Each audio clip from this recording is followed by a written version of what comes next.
Nah, Bapak Ibu yang dikasihi Tuhan, dalam 1 bulan ini, di bulan September, gereja kita berbicara tentang kesehatan ya. Diawali di minggu pertama itu berbicara tentang kesehatan kita, perlunya kesehatan kita ya. Lalu kemudian di berikutnya minggu kedua itu berbicara tentang kesehatan tubuh yang dibawakan oleh Bapak Ruby. Bagaimana tubuh kita itu harus selalu sehat. Lalu yang ketiga dibawakan oleh Bapak Pendeta Ever Wenas itu tentang kesehatan roh. Bagaimana roh kita itu harus sehat. Nah, hari ini saya dikasih tema membangun jiwa yang sehat, kesehatan jiwa kita ya. Jadi saudara yang dikasihi Tuhan, kesehatan ya, next gambar selanjutnya itu bukan hanya tubuh kita yang sehat gitu ya, tidak ada penyakit dalam tubuh kita, tetapi saudara kesehatan itu menyangkut 3 hal, yaitu kesehatan fisik, ya, kesehatan jiwa mental kita, dan kesehatan rohani kita, ya, kesehatan rohani kita. Seorang yang sehat menurut WHO didefinisikan sebagai kondisi atau keadaan fisik, mental, dan sosialnya sehat. Itu dari WHO, saudara. Jadi kesehatan jiwa itu sangat penting, sama pentingnya dengan kesehatan fisik kita, saudara ya. Kesehatan fisik kita. Ada orang-orang yang tubuhnya sehat, tetapi jiwanya terganggu ya. Saudara biasa melihat ada orang yang lewat di jalan-jalan, pakainya compang-camping, rambutnya nggak disisir, 3 hari nggak mandi, itu tubuhnya sehat saudara ya. Dia kena hujan, tidak flu gitu ya saudara. Dia mungkin makan sembarangan, dia pungut di jalan, tapi dia tetap kondisi fisiknya sehat gitu saudara ya, kita melihat. Tetapi di dalamnya itu sakit. Jiwanya itu sakit. Nah saudara yang dikasihi Tuhan, banyak sekali orang-orang yang tubuhnya sehat tapi jiwanya sakit. Nah saudara, kalau WHO berkata definisi kesehatan jiwa adalah orang yang merasa sehat dan bahagia. Orang yang bisa bersuka cita dalam hidupnya ya. Orang yang bisa bergembira dalam hidupnya. Orang yang bisa bersyukur dalam hidupnya. Lalu kemudian orang yang sehat jiwanya itu mampu menghadapi tantangan. Mampu menghadapi kesulitan. Mampu menghadapi penderitaan. Mampu menghadapi permasalahan di dalam hidupnya. Lalu yang ketiga dikatakan orang yang sehat jiwanya itu bisa menerima orang lain dengan maksudnya segala kekurangannya ya. Juga bisa menerima dirinya sendiri. Jadi orang yang sehat itu adalah orang yang bisa berdamai dengan dirinya ya. Dia bisa menerima dirinya. Jadi dia juga mampu untuk menerima orang lain. Lalu dikatakan orang yang sehat itu ya adalah orang yang bisa memiliki pikiran yang positif, bersikap positif terhadap diri sendiri ya. Jadi dia punya sikap yang positif, dia bisa mengembangkan dirinya, dia bisa bekerja dengan baik, itu orang-orang yang sehat secara jiwa. Tapi sebaliknya orang yang tidak sehat secara jiwa adalah orang yang dalam hidupnya itu tidak berbahagia ya. Dia tidak bahagia, dia tidak mampu untuk bersuka cita, dia tidak mampu untuk bersyukur. Yang ada dalam hidupnya adalah kesedihan ya. Lalu kemudian dia tidak mampu menghadapi tantangan kehidupan. Ya, dia selalu putus asa dalam hidupnya. Dia selalu mengalami belenggu dalam hidupnya ya. Kemudian dia juga sulit untuk menerima orang lain. Dia selalu memiliki masalah, bertengkar, konflik dengan orang lain. Sulit sekali untuk membangun hubungan, dia gampang tersinggung dan banyak hal yang lain lagi. Lalu kemudian juga dia tidak memiliki sikap positif terhadap diri sendiri ya. Dia rendah diri, kemudian tidak bisa menerima diri, merasa gagal, merasa tidak mampu, merasa tidak bisa terima diri sendiri. Nah ini kondisi orang-orang yang mengalami masalah dengan kesehatan jiwanya. Nah firman Allah berkata di dalam 1 Tesalonika 5 ayat 23, mari kita baca firman Tuhan. 1 Tesalonika 5 ayat yang ke-23. Semoga Allah damai sejahtera menguduskan kamu seluruhnya. Dan semoga roh, jiwa dan tubuhmu terpelihara sempurna dengan tak bercacat pada kedatangan Yesus Kristus Tuhan kita. Saudara yang dikasihi Tuhan, kita melihat di sini bahwa Allah tidak hanya peduli dengan tubuh kita, fisik kita. Tidak hanya peduli dengan roh kita, tetapi juga Allah memperdulikan jiwa kita. Ya, Dia tidak hanya berurusan dengan roh kita saja, tetapi juga dia mengasihi tubuh kita dan juga ingin supaya jiwa kita sehat. Saudara, di dalam perjalanan Yesus di muka bumi ini apa yang dilakukannya? Ya, dalam pelayanannya lebih banyak dia melakukan apa, saudara? Bukan hanya mujizat-mujizat yang lain, tetapi dia banyak menyembuhkan orang sakit, saudara. Fokus Yesus itu menyembuhkan orang-orang yang sakit. Dia bertemu dengan orang buta dan menyembuhkan orang buta. Dia bertemu dengan wanita yang pendarahan, dia menyembuhkan wanita pendarahan. Dia bertemu dengan orang yang lumpuh di kolam Betsaida, dia menyembuhkan orang yang lumpuh. Dia peduli dengan kesehatan tubuh seseorang. Tapi juga dia tidak hanya peduli dengan kesehatan tubuh, kalau kita lihat dia juga peduli dengan kesehatan jiwa seseorang. Saudara, perhatikan pada waktu Lazarus meninggal, itu Marta dan Maria menangis luar biasa. Dan Yesus ada di situ menangis bersama dengan mereka. Itu menunjukkan bahwa Allah peduli dengan kebutuhan jiwa. Pada waktu orang kusta itu disembuhkan, orang kusta itu datang dan berkata, "Rabi, maukah engkau menyembuhkan aku?" Apa yang Yesus lakukan? Dia tidak berdiri jauh-jauh dan berkata, "Hei, sembuhlah engkau." Bisa nggak dia begitu? Bisa. Betul nggak, saudara? Dia bisa nggak dari jauh dia tumpang tangan dan berkata, "Sembuh, kirim angin, sembuh," gitu ya. Tapi apa yang dilakukan oleh Yesus? Dia menjamah orang kusta itu, lalu kemudian dan berkata, "Sembuhlah, aku mau." Dia tidak bilang sembuhlah, dia bilang, "Maukah engkau menyembuhkan aku?" Dia pegang dan dia bilang, "Aku mau." Ini menunjukkan apa? Sebenarnya orang kusta ini bukan hanya sakit fisiknya, tapi yang sakit adalah jiwanya. Karena orang kusta itu adalah orang yang diasingkan, orang yang tidak boleh ada di kumpulan masyarakat, tidak boleh ada di rumah ibadah. Orang yang dianggap rendah, orang yang dianggap busuk, orang yang dianggap najis gitu loh. Sehingga saudara yang dikasihi Tuhan, ketika Yesus menyembuhkannya, caranya adalah dengan apa? Menjamah dan berkata, "Aku mau." Tuhan tidak hanya menyembuhkan fisiknya, tapi Tuhan menyembuhkan hatinya yang tertolak.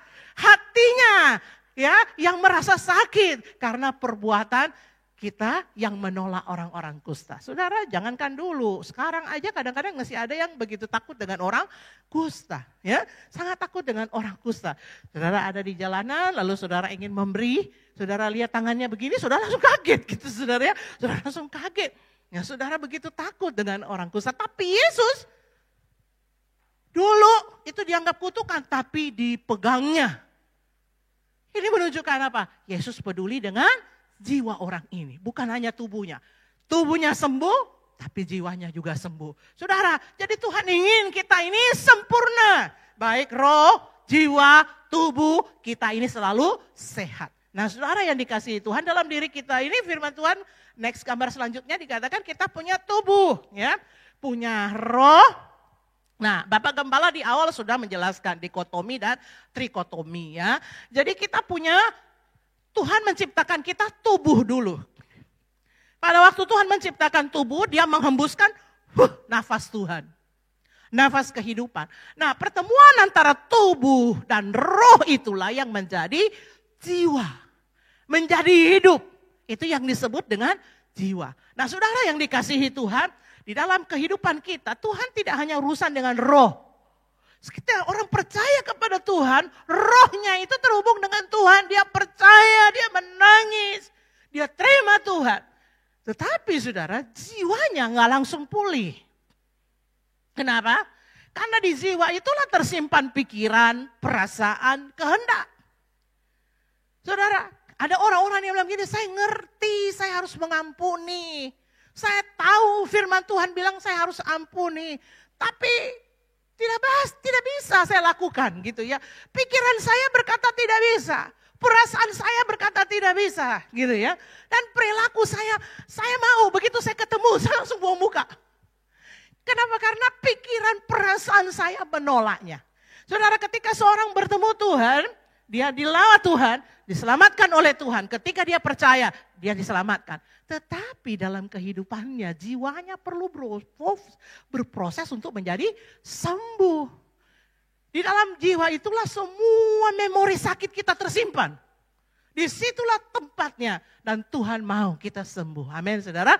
Di dalam satu ayat saya tidak catat di sini dikatakan aku mau supaya engkau baik-baik saja.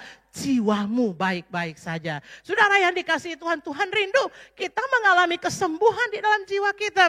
Banyak sekali orang sehat sekali fisiknya. Tetapi saudara jiwanya itu sakit. Sakit hati saudara ya. Sakit perasaannya. Kalau saya dulu pernah bawakan sakit, ada penyakit 3 penyakit hati. 1, sakit hati.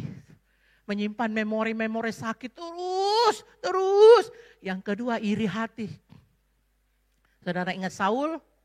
Saul itu pulang dia menang.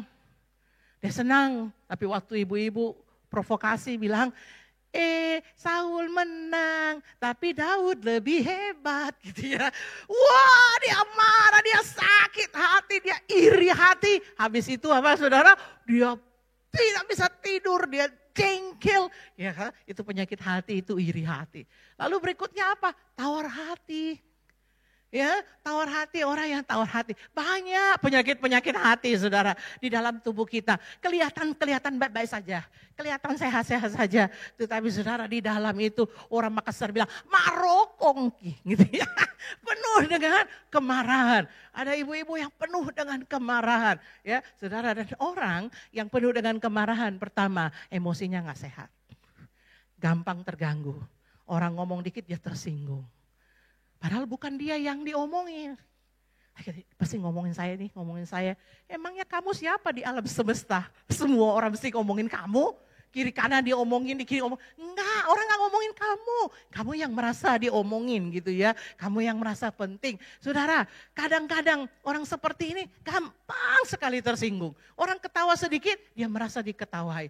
Ya, saudara, orang ketawa dia merasa, tadi saya menyanyi jelek ya, saya menyanyi tadi tidak bagus ya. Padahal orang ketawa mungkin ingat stand up komedi atau yang lain-lain saudara ya. Jadi di dalam jiwa ini firman Allah berkata harus disembuhkan. Nah saudara yang dikasihi Tuhan, next gambar selanjutnya, mengapa sih jiwa kita itu bisa sakit? Karena banyak tekanan saudara, banyak penderitaan, banyak tuntutan saudara. Pernah gak saudara merasa dituntut? Dituntut, kalau seorang karyawan dituntut ada targetnya. Tapi waktu itu tetap 24 jam gak bertambah. Tapi target ditambah terus ya. Sudah jadi kayak dituntut. Udah sampai malam belum pulang kantor. Udah sampai malam itu pengen istirahat gak bisa istirahat. Karena tuntutan. Anak sekolah dituntut harus punya nilai yang bagus. Harus tuntutan ini bisa menyebabkan kita stres. Nah saudara, mari kita lihat banyaknya tekanan, banyaknya tuntutan, banyaknya penderitaan. Kadang-kadang membuat jiwa itu bisa sakit. Coba lihat Mazmur 42 ayat 12a. Mengapa engkau tertekan hai jiwaku, dan mengapa engkau gelisah di dalam diriku? Saudara, siapa yang ngomong ini? Raja Daud, saudara. Ini yang ngomong ini bukan masyarakat jelata. Yang ngomong ini seorang raja yang punya kuasa, pimpinan. Dia bisa bilang begitu, mengapa engkau tertekan hai jiwaku, mengapa engkau gelisah di dalam diriku. Saudara, jadi siapapun kita ya punya potensi yang besar untuk mengalami tekanan di dalam hidup kita. Punya potensi yang besar untuk mengalami penderitaan demi penderitaan dalam hidup kita. Saudara yang dikasihi Tuhan, itu sebabnya saudara yang menyebabkan seringkali jiwa itu menjadi sakit. Amsal 27 ayat 9 berkata, minyak dan wangi-wangian itu menyukakan hati. Tapi penderitaan apa? Merobek jiwa. Saudara tahu pernah ketika singa makan rusa, dia cabik, dia robek itu saudara. Nah penderitaan itu bisa merobek-robek jiwa. Saya kemarin waktu dalam HMC, healing, saya bicara tentang luka batin. Saudara, luka batin itu bisa datang dari apa saudara? Dari pola pengasuhan kita. Pola pengasuhan satu, kita mendapatkan apa yang tidak harus kita dapat. Waktu kecil, tapi kita tidak mendapatkan apa yang seharusnya kita dapat. Seharusnya kita mendapat apa? Kasih sayang. Harus mendapat perlindungan. Harus mendapat kecukupan. Harus mendapat pujian. Tapi kita nggak dapat. Yang dapat maki-maki, yang dapat tidak tanggung jawab. Itu kan? Lalu yang seharusnya kita tidak dapat itu kayak makian. Yang tidak harusnya kita tidak dapat itu adalah misalnya contoh pukulan, hukuman yang tidak semestinya. Justru itu yang kita dapat. Karena itulah di dalam pola pengasuhan itu seringkali menimbulkan banyak sekali luka di dalam kehidupan kita. Kalau kita bicara soal luka batin, saudara tahukah saudara, luka batin yang terutama itu paling banyak di dalam keluarga, di dalam pola pengasuhan. Itu sebabnya sebenarnya jadi orang tua itu tidak mudah. Jadi orang tua itu tidak gampang. Apalagi menghadapi generasi sekarang. Yang orang bilang adalah generasi stroberi gitu ya. Saya percaya tidak seperti itu juga ya. Yang begitu dimarahin sedikit susun baju langsung pergi gitu saudara ya. Karena apa? Habis dianiaya misalnya. Tapi saya kira itu tidak seperti itu. Terlalu dibesarkan juga ya. Anak-anak kita sekarang anak yang cerdas ya. Tetapi saudara yang dikasihi Tuhan, kita melihat bahwa penderitaan, masalah baik dalam pola pengasuhan, dalam pergaulan sekarang coba lihat bullying di sekolah. Anak SMP, SD lagi bully temannya. Di Jakarta ada satu kelompok kalau tidak punya boneka Labubu tidak boleh ikuti kelompok. Saudara jadi harus ada punya Labubunya gitu baru bisa kumpul. Saudara bullying di dalam teman. SD, SMP, saudara bisa melihat saudara bullying dilakukan. Di dalam perguruan tinggi juga mungkin ya. Pada waktu maba banyak sekali. Saudara itu kadang menjadi trauma.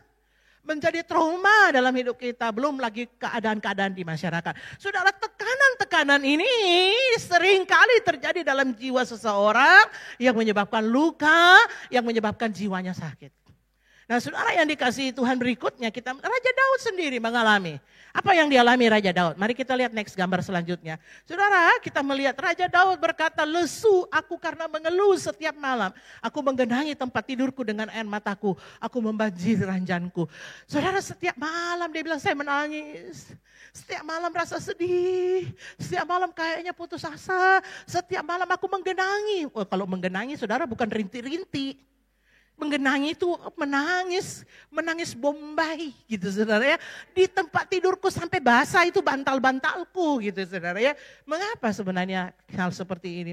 Karena Daud mengalami kesesakan, kepedihan yang luar biasa.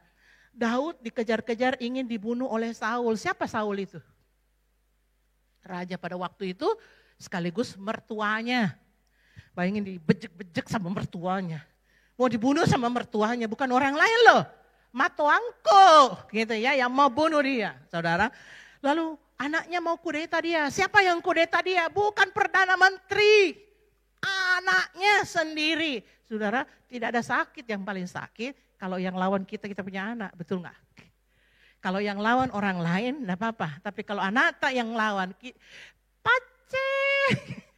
pedis, sudah dikasih besar. Sudah dipelihara, sudah dikasih sekolah. Tapi kemudian dia melawan kita. Sakitnya luar biasa.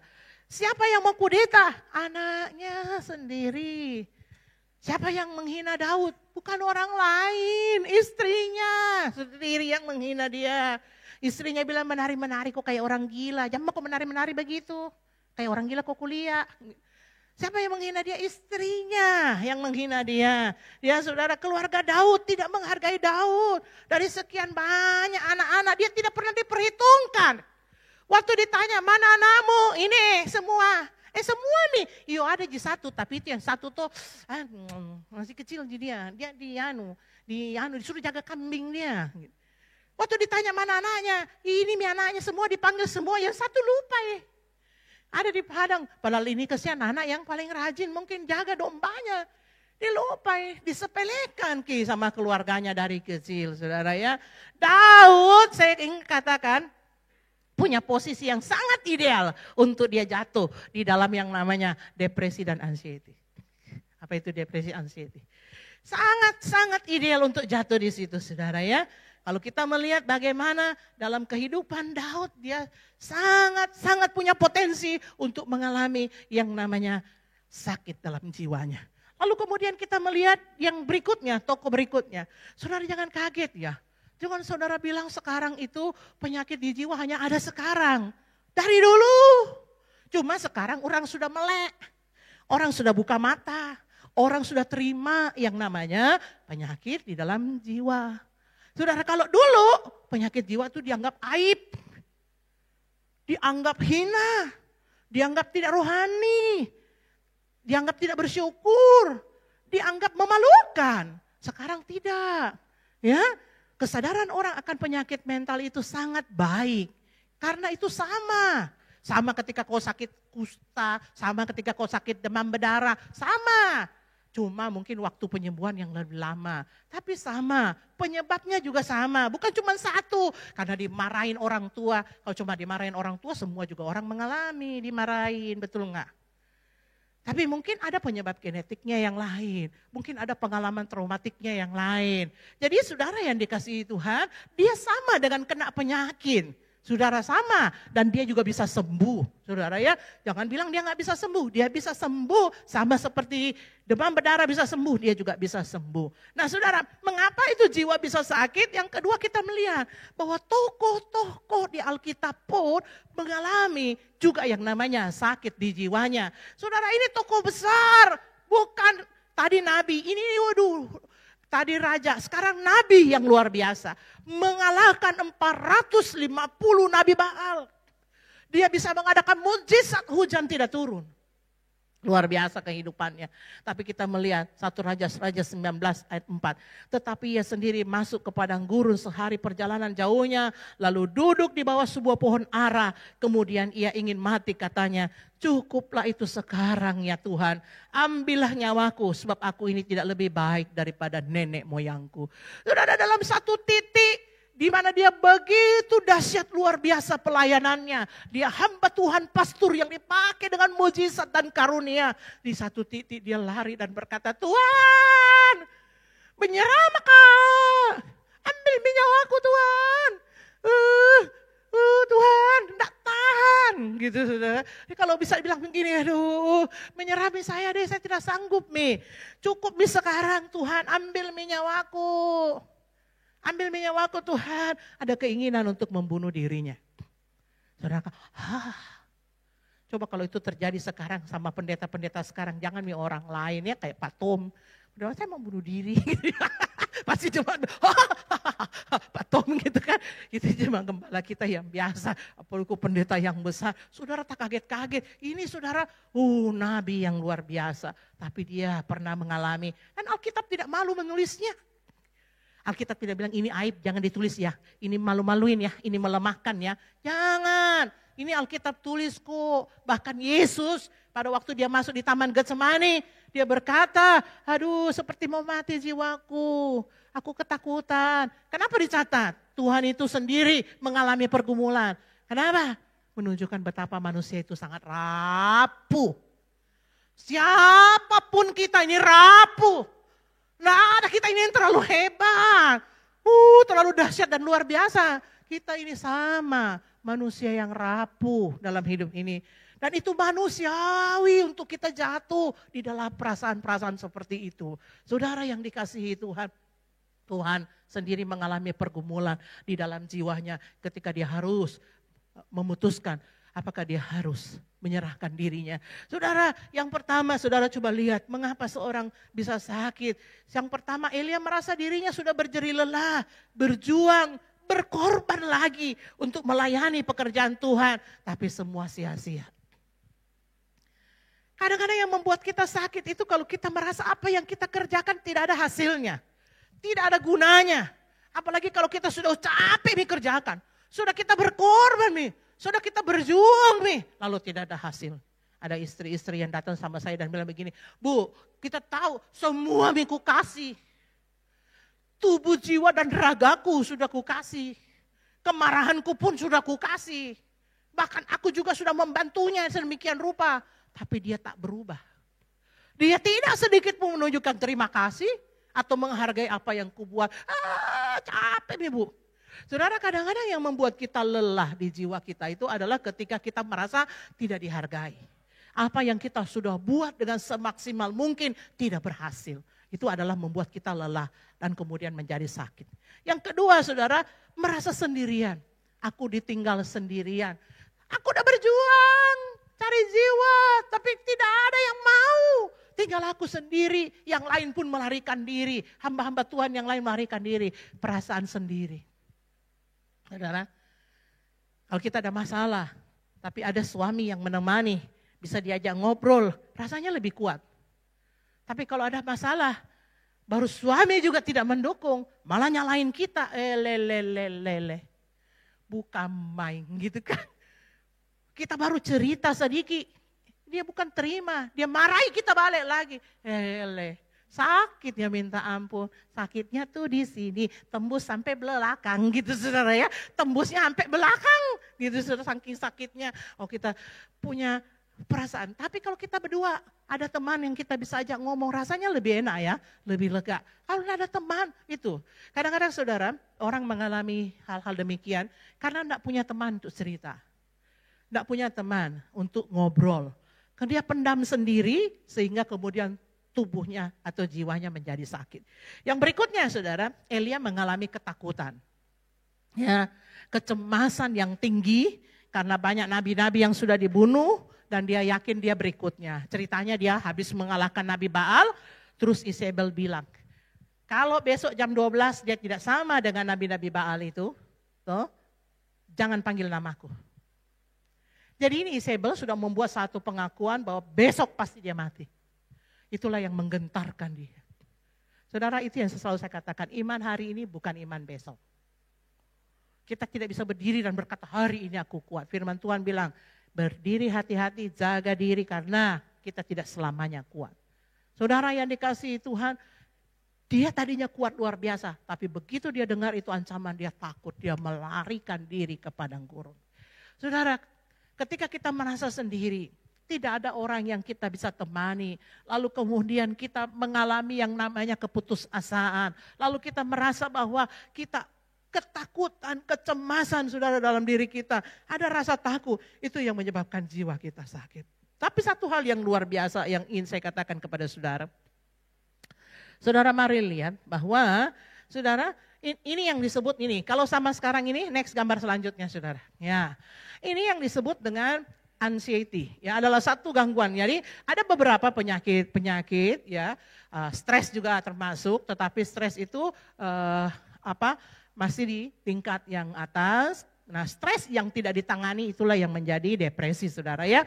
Anxiety ada hanya dua yang saya coba uraikan, saudara. Melek kesehatan mental. Salah satu program wanita di GBI adalah kesehatan mental. Maka kami ada punya satu modul, itu 7 kali pertemuan, itu tentang kesehatan mental wanita. Ya, itu modul 3. Nah itu salah satunya, berbicara tentang depresi, anxiety ini dibahas satu-satu saudara ya. Nah, anxiety adalah salah satu gangguan mental di mana seorang mengalami rasa cemas yang berlebihan. Cemas boleh nggak? Boleh. Tapi kalau itu berlebihan, kekhawatiran, rasa takut menjadi intens. Terus, berlebihan, dirasakan setiap hari dan dapat menyebabkan fisik kita sakit, ya. Jantung berdenyut kencang, bah kita sakit, nafas tersengal-sengal, keringat dingin, perasaan cemas luar biasa, merasa lelah, letih, ini yang disebut dengan anxiety. Jadi cemas itu biasa, tapi ketika mengganggu aktivitas saudara, sudah mengganggu kehidupan saudara, itu perlu saudara untuk datang dan konsultasi sama dokter. Lalu depresi adalah gangguan suasana hati, mood yang ditandai dengan perasaan sedih yang mendalam. Setiap malam ada rasa sedih, setiap malam itu menangis. Kadang juga dia ngerti, kadang juga dia nggak ngerti kenapa dia begitu merasa sedih. Perasaan sedih yang mendalam, perasaan rendah diri, kehilangan minat terhadap hal-hal yang disukai. Ya, orang yang mengalami perasaan tertekan, kehilangan motivasi atau minat untuk melakukan pekerjaan yang tadinya dia senang untuk lakukan. Nah inilah model penyakit yang kedua, yaitu depresi. Tapi saudara jangan bilang begini, jangan-jangan saya depresi, jangan-jangan saya anxiety. Enggak, ya saudara, kita tidak boleh mendiagnosa diri kita sendiri. Kalau kita merasakan gejalanya dan itu sangat mengganggu, datanglah ke dokter. Nanti dokter yang akan memberikan saudara analisa. Jangan menganalisa sendiri atau menganalisa orang lain. Saudara punya teman di tempat kos di sebelah, lalu saudara analisa, kamu kayaknya anxiety. Saudara ya jangan, saudara ya, bukan ranah kita. Tapi ini salah satu gangguan di dalam jiwa, tapi bukan ranah kita untuk memberikan dia penilaian. Nah saudara, bagaimana Tuhan menolong dan memulihkan seorang yang mengalami gangguan di dalam jiwanya? Memulihkan Nabi Elia. Satu, saudara lihat next gambar selanjutnya. Allah tidak menghakimi Elia. Sekali lagi dia tidak menghakimi orang yang mengalami gangguan. Dia tidak bilang begini, karena kau kurang rohani, kurang berdoa kau mungkin, kurang bersyukur kau. Enggak. Masa kok persoalan begitu saja? Saya sudah bikin mujizat loh, 450 orang mati. Masa satu Jezebel kok enggak bisa? Kasihannya kau itu Elia. Kau itu bagaimana sih? Kau karyawanku, kau nabiku yang begitu. Lebaimu deh, 450 lagi mati. Masa kau satu kau kalah, perempuan lagi. Begitu Tuhan? Nah, Tuhan tidak menghakimi, Tuhan tidak menilai, Tuhan tidak menghakimi. Namun dengan sabar Tuhan melayani kebutuhan Elia. Dia datang, dia kasih bangun Elia, dia bilang begini, Elia bangun moko, makan moko, habis itu tidur moko lagi. Nah suruh lagi tidur. Saudara, Allah memberikan Elia makan dan minum untuk tubuhnya. Nutrisi untuk tubuhnya. Allah mulai dengan memperbaiki fisiknya. Dia memberikan tubuhnya makan, memberikan tubuhnya minum. Mungkin pada waktu sakit dia tidak nafsu makan. Tidak bisa turun di leher kayak batu, tidak mau turun. Ada orang-orang yang sakit, jiwanya itu kalau makan kayak duri. Kayak 1 sendok rasa tidak mau turun. Rasa sudah kayak tidak mampu makan gitu saudara ya. Tuhan bilang Elia makan kok. Makan kau minum. Yang kedua Tuhan bilang tidur kau Elia. Tuhan suruh dia tidur. Saudara, kadang-kadang saudara gangguan dari masalah itu diawali dengan gangguan makan dan gangguan tidur. Saudara. Ada orang-orang yang tidak bisa tidur. Setiap malam tidak bisa tidur. Butuh bantuan obat tidur untuk bisa tidur. Tidak bisa tidur, besok pagi dia bangun dia tidak bisa tidur. Gangguan kejiwaan saya pernah baca diawali dengan gangguan tidur dan gangguan makan. Saudara ya.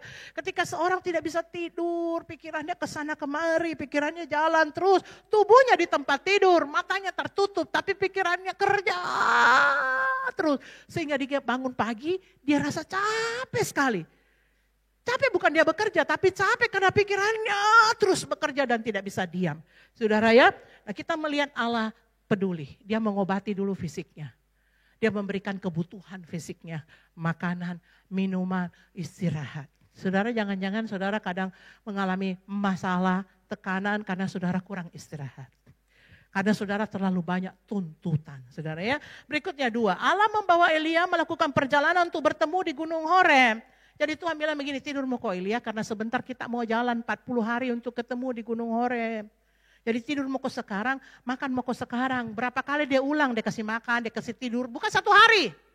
Kalau kita lihat di dalam itu dia berapa hari dia kasih makan, dia kasih tidur, dia kasih makan, dia kasih tidur. Dia ulang-ulang itu saudara ya, bukan 1 hari. Dia melakukan hal yang baik untuk healing tubuhnya.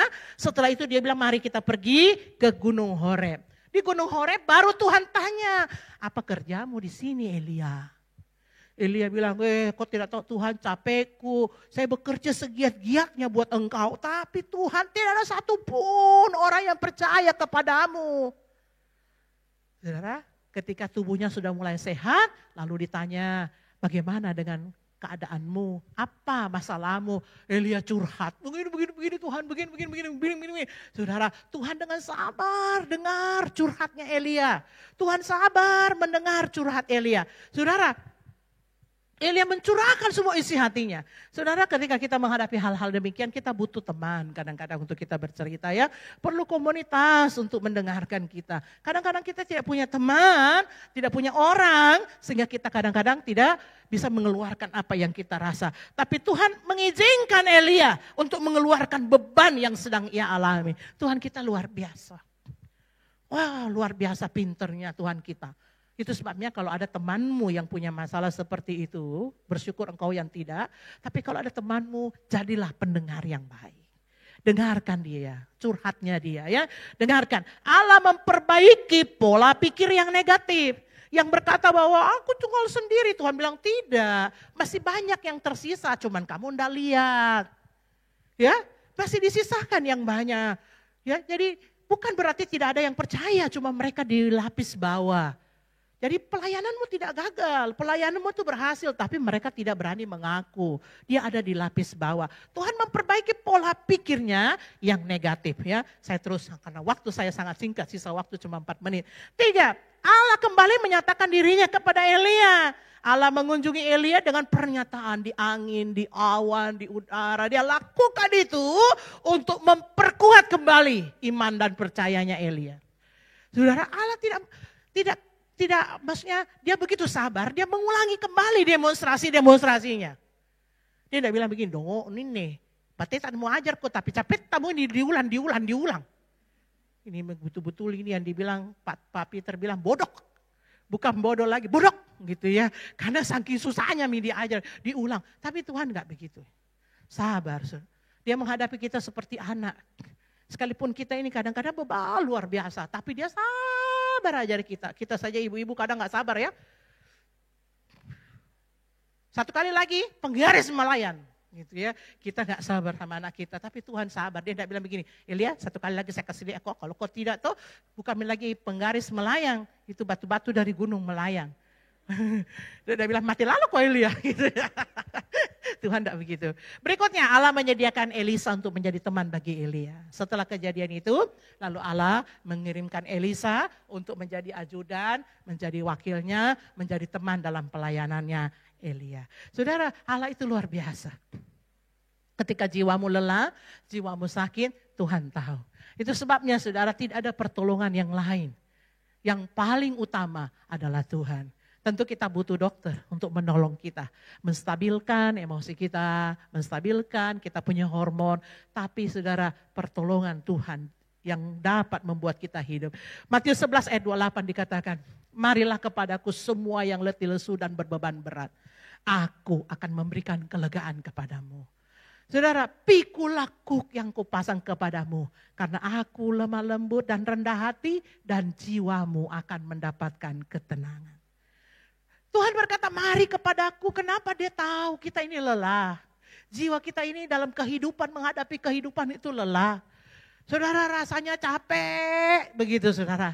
Maka firman Allah terbuka, Tuhan bilang, bukan malaikat yang panggil kau. Tuhan yang panggil kau, marilah kepadaku semua yang letih lesu, berbeban berat. Aku akan memberikan kelegaan kepadamu. Amin saudara. Mazmur 23 ayat 1-6. Tuhan adalah gembalaku, ia menyegarkan jiwaku. Dalam bahasa Inggris dikatakan, He restored my soul. Dia restorasi my soul, jiwaku. Dia Allah yang mampu merestorasi jiwa kita yang sakit. Dia mampu membebat, dia mampu memulihkan jiwa kita. Yesaya 61 ayat 1-3.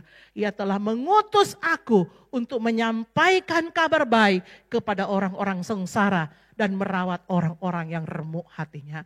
Tuhan ingin merawat hati yang sakit, hati yang remuk diperbaiki, dibebat oleh Tuhan. Saudara, next gambar selanjutnya. Bagaimana menjaga jiwa kita sehat? Ada 4 hal saya bawa dengan cepat karena waktu saya sangat singkat. 1, jangan hidup di masa lalu. Jangan terus hidup di masa lalu. Yesaya 43 ayat 18-19 firman-Nya, janganlah ingat hal-hal yang dulu. Janganlah perhatikan hal-hal yang dari zaman purbakala. Lihatlah, aku hendak membuat sesuatu yang baru. Yang sekarang sudah tumbuh. Belumkah kamu mengetahuinya? Aku hendak membuat jalan di padang gurun. Aku hendak membuat sungai di padang belantara. Firman Allah bilang begini, sudah stop. Jangan hidup terus di masa lalu. Aku akan membuat satu keajaiban. Di padang gurun aku akan membuat jalanan. Di padang gurun aku akan membuat sungai. Tuhan mampu melakukan yang tidak mungkin menjadi mungkin. Tuhan mampu mengubah yang mustahil menjadi tidak mustahil. Jangan terus hidup di masa lalu. Memang tidak mudah. Kita tidak bisa membuang memori kita yang lalu. Tidak bisa, tapi kita bisa berdamai. Dulu saya waktu healing saya sudah cerita, waktu kecil saya mengalami pelecehan juga, saudara ya. Dan saya ketika sampai besar kalau saya ingat saya suka menangis. Tetapi ketika Tuhan menyembuhkan, saya bisa mengkhotbahkan, bisa menceritakan tanpa mengeluarkan air mata. Karena saya sudah bisa berdamai, saya sudah bisa menerima bahwa dalam hidup kita ada hal-hal yang memang Tuhan izinkan di luar daripada kehendak kita. Tapi saudara, kita percaya kalau respon kita kepada Tuhan baik, maka itu mendatangkan kebaikan. Kita bisa menolong orang-orang lain yang mengalami. Jangan hidup terus di masa lalu. Jangan terintimidasi. Semua memori sakit itu tetap ada. Tapi mari kita belajar menerimanya dan melihatnya selalu di dalam kacamatanya Tuhan. Ya, kacamatanya Tuhan. Di dalam segala keadaanmu Tuhan ada. Yang berikutnya yang kedua saudara. Hati-hati perhatikan, jaga pikiranmu. Jadi akhirnya saudara-saudara, semua yang benar, semua yang mulia, semua yang adil, semua yang suci, semua yang manis, semua yang sedap didengar, semua yang disebut kebajikan, patut dipuji, pikirkanlah semuanya ini. Saudara yang dikasihi, kenapa seringkali orang mengalami masalah di jiwanya? Karena pikiran-pikiran yang datang itu di dalam hidupnya, trauma-trauma yang disimpan, kepahitan yang disimpan, di seluruh perbendaharaannya isinya adalah kepahitan, isinya adalah marah, isinya adalah dengki, isinya adalah jengkel, sehingga perbendaharaannya penuh dengan perkara-perkara sampah. Firman Allah berkata mulai hari ini, buang. Semua yang benar, semua yang mulia, semua yang adil, semua yang suci, itu saja yang dipikir. Kalau ada pikiran-pikiran, kalau ada ibu-ibu bilang begini, Bu tahu tidak? Saya tanya, apa kau mau bercerita ini? Kalau yang tidak baik jangan kau cerita, nanti jadi sampah ya. Simpan dulu untuk dirimu sendiri, saya tidak mau dengar gitu ya. Karena segala sesuatu yang tidak bermanfaat jangan diterima, itu jadi sampah. Tuhan kasih kita dua telinga, satu untuk masuk, satu untuk keluar. Jadi kalau ada masuk, jangan kau simpan di sini, kalau sampah, buang ki. Kita pintar tuh buang sampah. Kalau ada sampah kita buang toh. Jadi jangan kita terlalu bodoh untuk menyimpan sampah. Kalau ada sampah, buang. Tuhan kasih dua telinga, satu masuk, satu keluar. Kebahagiaan hidup Anda tergantung pada kualitas cara Anda berpikir. Kalau pikiranmu terus, apa sih isi jiwamu tuh apa? Kemarahan, kepahitan, kesalahan orang. Itu semua isi jiwamu, maka itu akan mengganggu. Tapi mari belajar kita buang. Kita isi hidup kita dengan hal-hal yang baik. Berikutnya, 3. Bagaimana menjaga jiwa kita sehat? Memberi makan jiwa kita. Seperti tubuhmu perlu makan, maka jiwamu juga perlu makan. Jangan sampai tubuhmu gemuk, jiwamu kosong. Tuh. Kita kadang-kadang begitu ya, kita kalau pi makan golojo sekali, sudah makan bakso bak, kita pi makan lagi pansi palu, habis dari pansi palu kita pindah lagi kemana, kita kayaknya begitu luar binasa begitu ya. Tapi kalau kita soal rohani, firman Tuhan, jangan kau lama-lama 40 menitmu. Yang kau lama-lama 40 menitmu. Kalau lebih daripada itu, teret gitu saudara ya. Kita kayaknya rasanya rugi. Kalau ikut kegiatan kayak ke Bali, healing, biar tiketnya mahal. Tapi kalau ada kegiatan pemulihan di gereja, biar gratis, tidak mau kita datang. Gitu saudara. Saking rindunya kita kadang dikasih tidak dibayar biar makanannya, pembicaranya semua ditanggung dari kas. Tapi tetap tidak datang. Tapi puji Tuhan healing kemarin di luar perkiraan saudara ya. Healing luar biasa kemarin 75, 80 nasi kita sedia. Sampai kita kayak bingung cari fasilitator. Itu luar biasa Tuhan ya. Nah Yeremia 15 ayat 16. Apabila aku bertemu dengan perkataan-perkataanmu, maka aku menikmatinya. Firman-Mu itu menjadi kegirangan bagiku. Dan menjadi kesukaan hatiku. Sebab nama-Mu telah diserukan atasku ya Tuhan Allah semesta. Firman itu adalah makanan. Bayangkan mau ke saudara, kalau saudara 3 hari tidak makan. Itu saudara lewat saja, saudara lihat ubi kayu itu rasa piksa. Lalu saudara ya, itu saudara saya dulu pernah ikut doa puasa. Jadi itu hari doa puasa namanya doa puasa Esther. Jadi 3 hari 3 malam tidak makan. Saya ingat sekali waktu itu di Toraja. Saudara tahu saya lagi berdoa yang lewat di kepala saya itu Indomie. Ya, saya baru pertama kali mengalami yang namanya kelaparan di situ saudara. Seumur hidup belum pernah saya mengalami yang namanya kelaparan. Bisanya itu tuh lagi berdoa saudara. Itu kayak biar baunya itu kecium saudara. Padahal saya tidak bawa Indomie. Tapi itu Indomie. Saya bisa bayangkan kalau orang yang gak punya uang kodong di pinggir jalan. Di situ pertama kali saya bisa rasakan. Kalau orang yang gak punya uang itu bagaimana. Kalau dia mau makan. Saya ikut doa puasa Esther itu. Saya betul-betul diberkati bukan hanya doa puasanya. Tapi saya bisa merasakan bagaimana namanya rasanya lapar. Saudara ya. Nah bagaimana kalau jiwa saudara itu saudara gak kasih makan. Firman Tuhan bilang jiwamu kering kerontang Ki. Begitu dijagur satu kali langsung patah-patah gitu saudara ya. Karena tidak kuat Ki. Ringkih ya saudara, jadi kasih makan jiwamu. Terakhir, satu kali lagi kalau saudara bilang terakhir ini hebat. Mengandalkan kekuatan Tuhan ya. Tetapi harta ini kami punyai dalam bejana tanah liat supaya nyata bahwa kekuatan yang melimpah berasal dari Allah bukan dari diri kami. Coba perhatikan, dalam segala hal kami ditindas namun tidak terjepit. Kami habis akal namun tidak putus asa. Kami dianiaya namun tidak ditinggalkan sendirian. Kami dihempaskan namun tidak binasa. Ada nggak yang seperti ini? Ini yang sesuatu yang disebut supranatural. Kalau orang ditindas pasti terjepit. Kalau orang dibuang pasti hancur. Tapi ini dikatakan kami punya harta rohani yang luar biasa dalam bejana tanah liat kami. Yaitu ketika kami dihimpit luar biasa kami tidak terjepit.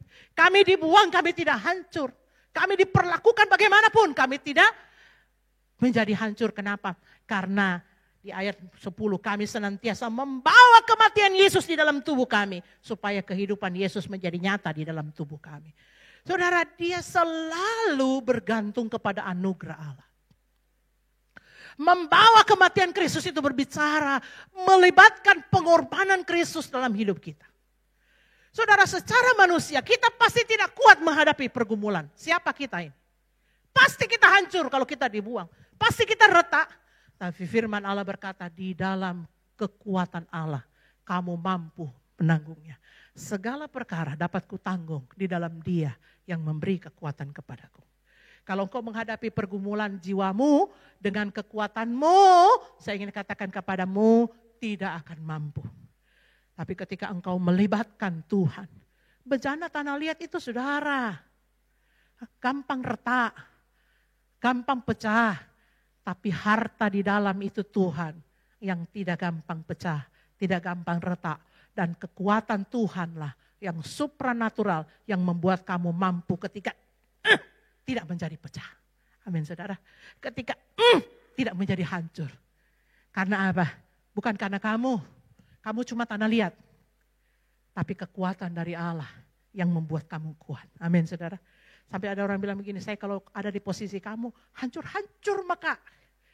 Kenapa kok bisa kuat nih? Karena ada kekuatan Allah di dalamnya. Amin saudara. Berapa banyak yang kita datang hari ini. Ini khotbah terakhir di bulan ini tentang kesehatan. Saudara mengalami gangguan kesehatan, datang. Tuhan peduli dengan kesehatan jasmanimu. Kalau ada mengalami gangguan di jiwa saudara. Hati saudara sakit, pikiran saudara sakit, susah tidur, saudara suka sedih. Datang hari ini Tuhan akan pulihkan. Roh saudara akan dipulihkan. Tundukkan kepala di hadapan Allah. Mari angkat pujian, saya mengundang singer untuk maju ke depan. Hari ini biar kita datang kepada Tuhan. Tuhan mau pulihkan jiwa kita. Tuhan mau pulihkan, menyembuhkan jiwa kita. Berapa banyak di antara kita yang hari ini saudara mengalami kehancuran ketika saudara dibuang. Ketika saudara dihimpit, saudara menjadi terjepit. Tapi hari ini biarlah engkau mendengar firman Allah. Dan firman ini menguatkan engkau. Mari andalkan Tuhan. Katakan Tuhan, aku mau datang kepadamu. Haleluya. Mari angkat pujian yang terakhir.